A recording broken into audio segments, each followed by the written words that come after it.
জীবনের সমস্ত নেগেটিভ পরিস্থিতিতে আমাদের তখন কি করা উচিত?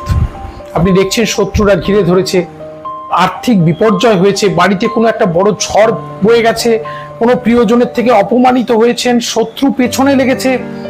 এরকম কঠিন কঠিন সিচুয়েশনগুলো যখন হয় তখন আমাদের কি করা উচিত? আমি বলবো, একজন মাছ ধরছেন, বড়শিটা মাছের মুখে গেঁথে গেছে। সেই সময় মাছ যত ছটপট করে কি হয়, মাছের রক্তক্ষরণ হয় আর মাছ তত বেশি বড়শিতে আটকে পড়ে। তারপর কি করে, যে মাছ ধরছিল সে জলের থেকে বাইরে মাছটাকে বার করে আর তার মৃত্যু হয়। এই ঘটনাটাই শিক্ষা নিন জীবনে। ছটপট করা যাবে না, উত্তেজিত হওয়া যাবে না। যখন আপনি ওই বড়শিতে আটকেছেন, ওই বড়শি যদি ছাড়াতে হয়, মাথা ঠান্ডা করুন, পরিস্থিতির দিকে ওয়াচ করুন, প্রবলেম নয় সলিউশন নিয়ে ভাবুন, বেরিয়ে যাবেন। খারাপ সময় আপনার কেটে যাবে। আর যত ছটপট করবেন, রাগ দেখাবেন, আমরা ভুল